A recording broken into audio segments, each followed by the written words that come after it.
اس کے بعد جو لفظ ہے وہ ہے ناصح۔ ناصح کہا جاتا ہے نصیحت کرنے والے کو۔ چارہ ساز، چارہ ساز کہتے ہیں حل تلاش کرنے والے کو، علاج بتانے والے کو۔ ہم نہیں کہتے ہیں کہ بے چارہ شخص ہے، یعنی اس کے پاس مسئلے کا کوئی حل یا چارہ نہیں ہے۔ پھر ایک لفظ آئے گا غم گسار۔ غم گسار کہتے ہیں غم بانٹنے والے کو، آپ کا درد بانٹنے والا۔ جو اگلا لفظ ہے وہ ہے غسل۔ غین سے نہیں بلکہ غاف سے ہے۔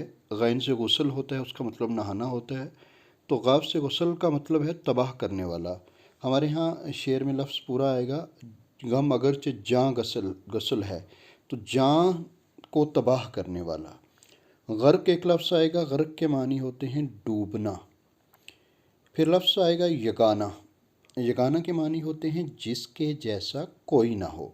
اور پھر آخری شعر میں مقطع میں ہمارے پاس ایک لفظ آئے گا بادہ خوار۔ بادہ کہتے ہیں شراب کو، بادہ خوار کہتے ہیں شراب پینے والے کو، یعنی شرابی۔ تو یہ کچھ مشکل الفاظ تھے۔ اس کے علاوہ بھی اگر شعروں کی تشریح کرتے ہوئے کوئی مشکل لفظ سامنے آیا تو ہم اس کی بھی جو معانی ہیں وہ بتائیں گے۔ تو اب یہ تو مشکل الفاظ ہو گئے، اس کے بعد آگے دیکھتے ہیں۔ جی بچوں، یہ جو مشکل الفاظ تھے مرزا اسداللہ خان صاحب کی اس غزل کے، وہ ہم نے دیکھ لیے۔ اب ہم ایک ایک شعر کو لے کے اس کی تشریح شرح کرنے کی کوشش کرتے ہیں اور جاننا چاہتے ہیں کہ بین السطور ان اشعار میں کیا پوشیدہ ہے، کیا معانی اور مفہوم ان کے درمیان موجود ہیں، اور کس طرح ہم انہیں اپنی عملی زندگی میں اختیار کر سکتے ہیں۔ یا شعر پڑھتے ہوئے ہم یہ بھی دیکھیں گے کہ ان شعروں میں کیا کیا شعری صنعتیں استعمال ہوئی ہیں، ہمارے لیے عملی زندگی کے کیا کیا پیغام موجود ہیں۔ تو پہلے مطلع سے ہم اپنی بات کا آغاز کرتے ہیں۔ غزل کا مطلع ہے، یہ نہ تھی ہماری قسمت کہ وصال یار ہوتا، اگر اور جیتے رہتے یہی انتظار ہوتا۔ مطلب بچوں جیسے ہم پہلے پڑھ چکے ہیں، میرا ایک ویڈیو بھی ہے غزل کے اجزاء ترکیبی، اسے بھی آپ دوبارہ سے دیکھ سکتے ہیں کہ غزل کے پہلے شعر کو کہا جاتا ہے، اور اس کے لیے شرط ہے کہ غزل کے شعر کا جو پہلا شعر ہے اس کے دونوں مصروں میں قافی اور ردیف کی پابندی ہو۔ یہاں آپ دیکھیں کہ ردیف موجود ہے دونوں مصروں میں، ہوتا ہوتا بار بار جو آخری لفظ ہے یہ دہرایا جائے گا، یہ اس غزل کی ردیف ہے۔ اب جیسے لفظ ہے یار، انتظار، پار ہوتا، خمار ہوتا، تو یہ جو لفظ ہیں جن کی آواز ایک دوسرے سے ملتی ہے، یہ اس غزل کا قافیہ ہے اور ہوتا اس غزل کی ردیف ہے۔ اب اس شعر کی تشریح کی بات کرتے ہیں۔ یہ نہ تھی ہماری قسمت کہ وصال یار ہوتا۔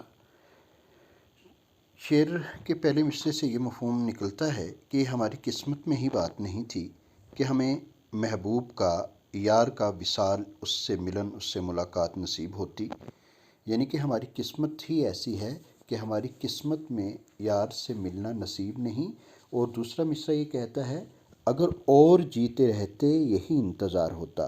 گویا کہ شاعر یہ کہنا چاہ رہا ہے، یا اس دوسرے مصرے سے یہ معانی نکلتے ہیں کہ اب جینے کی امید بھی ختم ہو گئی ہے، اگر زندگی اور بھی ہوتی اور زیادہ بھی میں زندہ رہتا تو مجھے یہ انتظار ہی رہتا کہ مجھے کبھی یار سے ملنا نصیب ہوگا یا اس سے تنہائی میں کوئی ملاقات میسر آئے گی۔ گویا کہ شاعر اس قدر مایوسی کا اظہار ان الفاظ میں کر رہے ہیں کہ ہماری قسمت میں ہی یار کا ملن یا وصال نہیں تھا، اگر زندگی اور بھی لمبی ہوتی تب بھی یہ بات میرے لیے انتظار ہی رہتی۔ اب دیکھتے ہیں دوسرا شعر کیا ہے۔ غزل کا دوسرا شعر ہے تیرے وعدے پر جیے ہم تو یہ جان جھوٹ جانا، کہ خوشی سے مر نہ جاتے اگر اعتبار ہوتا۔ یعنی کہ اے محبوب، تو نے ملاقات کا، وصل کا وعدہ کیا اور اس کے باوجود ہم جیے یعنی کہ زندہ رہے، تو وجہ یہ تھی کہ ہم نے جان لیا تھا کہ تیرا وعدہ جھوٹا ہے، تو جھوٹ کہہ رہا ہے، اور اسی لیے ہم زندہ رہے، ورنہ خوشی سے مر نہ جاتے اگر اعتبار ہوتا۔ اے محبوب، اگر یہ اعتبار ہوتا کہ تیرا وعدہ سچا ہے اور تو سچ میں ملاقات کرے گا، ہماری تو اسی وقت خوشی سے جان نکل جاتی، لیکن تیرے وعدے کے باوجود ہم جیے، ہم زندہ رہے، تو صرف اس لیے ہمیں پتہ تھا کہ تیرا وعدہ سچا نہیں بلکہ جھوٹا ہے۔ مرزا غالب کی غزل کا اگلا شعر ہے، کوئی میرے دل سے پوچھے تیرے تیر نیم کش کو، یہ خلش کہاں سے ہوتی جو جگر کے پار ہوتا۔ یعنی کہ جو تیری نگاہوں کا نیم کش تیر تھا، نیم میں نے آپ کو بتایا آدھا، کش کا مطلب کھینچا ہوا، کہ تو نے نگاہوں سے جو تیر چلایا وہ پورا کھینچ کر تیر نہیں چلایا تھا، جس کی وجہ یہ ہوئی کہ وہ تیر جگر کے آر پار نہیں ہوا بلکہ جگر میں اٹک کے رہ گیا ہے، اور یہی وجہ ہے کہ اس میں خلش ہو رہی ہے۔ عزیز طلبہ، اگر آپ کو کبھی یہ تجربہ ہوا ہو کہ آپ کے ہاتھ یا پاؤں میں کوئی کانٹا یا پھانس اٹک گئی ہو نا، تو جب تک اسے نکالا نہ جائے تو وہ چبھتی رہتی ہے، تکلیف دیتی رہتی ہے۔ یہاں وہی مثال شاعر نے دی ہے کہ میرے دل کو ہی پتہ ہے کہ تیری آنکھوں کے آدھے کھنچے ہوئے تیر نے مجھ پہ کتنا ظلم کیا ہے، کہ یہ میرے سینے میں ہی کھب کے رہ گیا ہے اور بار بار درد کر رہا ہے۔ اگر یہ جگر کے آر پار ہو جاتا تو مجھے اتنی تکلیف نہ ہوتی جتنا اس کے اٹکے رہنے کی وجہ سے مجھے تکلیف ہو رہی ہے۔ اب اگلا شعر دیکھتے ہیں۔ یہ کہاں کی دوستی ہے کہ بنے ہیں دوست ناسے، کوئی چارہ ساز ہوتا، کوئی غم گسار ہوتا۔ یہاں دوستوں کی اس بات کی شکایت کی جا رہی ہے کہ دوست ناسے بنے ہوئے ہیں۔ ناسے کہتے ہیں نصیحت کرنے والے کو، کہتے ہیں کہ میرے دوست مجھے صرف یہ نصیحت کرتے ہیں کہ محبوب کے عشق میں مبتلا مت ہو، اسے چھوڑ دے۔ کہتا ہے مجھے ایسے دوستوں کی ضرورت نہیں جو ناصح ہوں، جو نصیحت کرنے والے ہوں، بلکہ دوست تو وہ ہوتا ہے جو چارہ ساز ہو، جو مسئلے کا حل تلاش کر سکے، جو بیماری کا علاج بتا سکے۔ کوئی غم گسار ہوتا، کوئی ایسا ہوتا دوست جو میرا غم بانٹتا، لیکن افسوس کہ میرے دوست مجھے مسئلے کا حل بتانے کے بجائے، میرا غم کم کرنے کے بجائے مجھے نصیحتیں کر رہے ہیں، وہ ناصح بنے ہوئے ہیں۔ یہ کہاں کی دوستی ہے؟ یہ تو دوستی نہ ہوئی۔ اب اگلا شعر۔ غم اگرچہ جاں گسل ہے پہ کہاں بچیں کہ دل ہے، غم عشق گر نہ ہوتا غم روزگار ہوتا۔ اس شعر میں یہ بتایا گیا ہے کہ غم بے شک جاں گسل ہے، یعنی کہ جان کو تباہ کرنے والا ہے، جان لینے والا ہے، لیکن غم سے بچنا آسان نہیں۔ کیوں؟ کیونکہ ہمارے پاس دل ہے، اور دل کا کام ہے خواہشیں کرنا، کسی چیز کو پانے کی حسرت تمنا کرنا۔ تو جب وہ خواہش پوری نہیں ہوتی تو نتیجہ ہوتا ہے کہ ہم غمگین ہو جاتے ہیں۔ تو اس شعر میں کے پہلے مصرے میں یہ ہے کہ غم بے شک جان کو تباہ کرنے والا ہے، لیکن جب تک ہمارے سینے میں دل دھڑکتا ہے ہم خواہشیں کرتے رہیں گے اور ہمیں غم ملتے رہیں گے۔ اور غم کیا مل سکتا ہے؟ غم عشق گر نہ ہوتا، اگر عشق کا غم نہ بھی ہوتا تو کیا ہوتا کہ غم روزگار ہوتا۔ پھر یہ فکر لاحق ہوتی کہ ہمیں روزگار کہاں سے میسر ہوگا، ہمارا ذریعہ معاش کیا ہوگا۔ تو گویا کہ جب تک دل ہے، اگر عاشقی کا غم نہ ہوا، روزگار کا غم تو رہے گا ہی رہے گا۔ اب بڑھتے ہیں اگلے شعر کی جانب۔ اگلا شعر اس غزل کا ہے، کہوں کس سے میں کہ کیا ہے، شب غم بری بلا ہے، مجھے کیا برا تھا مرنا اگر ایک بار ہوتا۔ اس شعر میں یہ کہا جا رہا ہے کہ جو غم کی رات ہے، شب غم، یہ بہت بری بلا ہے، میں کسے بتاؤں کہ یہ کتنی بری ہے، مجھے کیا برا تھا مرنا اگر ایک بار ہوتا۔ گویا کہ موت تو ایک بار آتی ہے اور ساری دکھ تکلیفیں ختم ہو جاتی ہیں، لیکن غم کی رات ایسا مرنا ہے کہ زندگی میں بار بار جیسے کہ انسان کو موت آئے۔ حقیقی موت تو صرف ایک بار ہوتی ہے اور وہ ختم کر دیتی ہے سارے معاملات کو، لیکن جو شب غم ہے یہ ہر دن کے بعد آ جاتی ہے غم کی رات، اور ہر رات گویا کہ موت یا نزا جیسی تکلیف دیتی ہے۔ مرزا غالب کی اس غزل کا اگلا شعر ہے، ہوئے مر کے ہم جو رسوا، ہوئے کیوں نہ غرق دریا، نہ کبھی جنازہ اٹھتا نہ کہیں مزار ہوتا۔ اس شعر میں جو مفہوم سمجھ آتا ہے وہ یہ ہے کہ مرنے کے بعد محبوب کی محبت میں جو رسوائی ہوئی ہے، تو یہ تمنا کی جا رہی ہے کہ اس طرح مرنے سے بہتر تھا کہ دریا میں ڈوب جاتے، غرق ہو جاتے دریا میں تو مرنے کے بعد رسوائی کیوں نہ ہوتی؟ کیونکہ لاش اگر دریا میں بہہ کے کہیں گم ہو جاتی تو نہ کبھی جنازہ اٹھتا نہ کہیں مزار ہوتا۔ مزار قبر کو کہا جاتا ہے۔ تو اگر جب جنازہ اٹھا تو لوگ کہہ رہے ہیں کس کا جنازہ ہے، کون جا رہا ہے، کون مرا، کیوں مرا، تو یہ رسوائی کا باعث بنا۔ اور پھر اس کے بعد جہاں کہیں مزار بنا، یعنی کہ جہاں دفنایا گیا، وہاں بھی جب لوگ گزرتے ہیں تو یہی تذکرہ کرتے ہیں کہ یہ فلاں شخص ہے جو فلاں کی محبت کی وجہ سے جس کی موت ہوئی ہے۔ تو مرنے کے بعد بھی محبت کی رسوائی جو ہے وہ پیچھا نہیں چھوڑ رہی۔ تو اس سے بہتر یہ تھا کہ کہیں دریا میں ہی غرق ہو گئے ہوتے، نہ کہیں جنازہ اٹھتا نہ کہیں مزار ہوتا، اور اس بدنامی سے ہم بچ جاتے۔ اب آتا ہے غزل کا مقطع، آخری شعر۔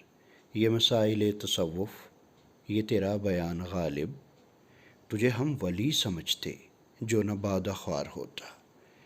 کہ غالب، جو یہ تیرے شعروں میں، تیری باتوں میں تصوف کے مسائل بیان کیے جا رہے ہیں۔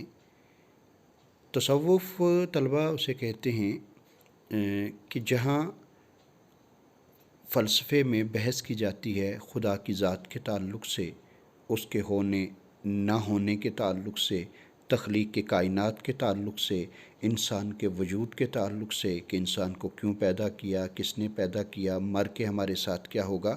تو غالب کہتا ہے کہ یہ مسائل تصوف، یہ جو تصوف کے مسائل ہیں، مسئلے تو بیان کرتا ہے تیرے بیان میں غالب، یہ اس قدر سنجیدہ باتیں ہیں کہ تجھے ہم ولی سمجھتے۔ ولی لفظ کے معنی ہوتے ہیں بنیادی طور پر دوست، لیکن ولی اللہ کے مخفف کے طور پہ بھی ولی لفظ استعمال کیا جاتا ہے کہ تجھے ہم خدا کا ایک برگزیدہ بندہ، پہنچا ہوا شخص، ہندی میں جسے کہتے ہیں سدھ پرش مانتے، تجھے ہم ولی سمجھ لیتے، لیکن تجھ میں صرف ایک کمی ہے کہ تو بادہ خوار ہے، یعنی کہ تو شراب پیتا ہے، شرابی ہے۔ اگر تجھ میں یہ کمی نہ ہوتی تو تجھے ہم ولی تسلیم کر لیتے۔ گویا کہ غالب کی جرت کا یہ عالم ہے کہ وہ اپنے شرابی ہونے کی اس خامی کو برملا اس کا اظہار کرتے ہیں، اور یہ مانتے ہیں کہ اگر ان میں یہ شراب نوشی کی خامی نہ ہوتی تو وہ کسی ولی سے کم نہ تھے۔ تو عزیز طلبہ، یہ رہی ہماری اس غزل کی تشریح۔ جی بچوں، تو مرزا اسداللہ خان غزل جو ہم پڑھ رہے تھے غالب کی، اس کے سبھی اشعار کی تشریح ہم نے کر لی، مشکل الفاظ کے معانی دیکھ لیے ہم نے۔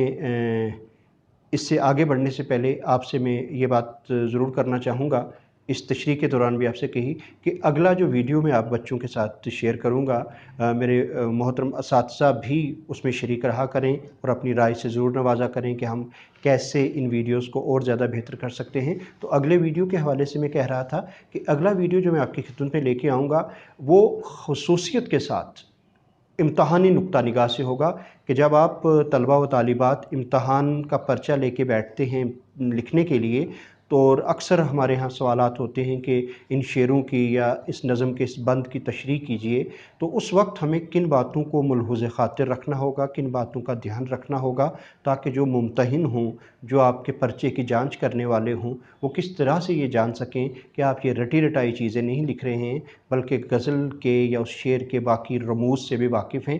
تو اگلا ویڈیو آپ کے ساتھ مختصر سا لیکن ضرور اس والے سے ہوگا کہ تشریح کرتے وقت یا تشریح لکھتے وقت بحیثیت طالب علم ہمیں کن باتوں کو دھیان میں رکھنا ہے۔ تو اگلے ویڈیو میں آپ کے ساتھ ملاقات کریں گے، تب تک کے لیے اپنا خیال رکھیے، اپنی تعلیم پر دھیان دیجیے، اپنے علاقے، اپنے دیش، اپنے ملک کی صفائی اور اس کی بھلائی کے لیے ضرور کچھ نہ کچھ روز کیجیے۔ بہت شکریہ۔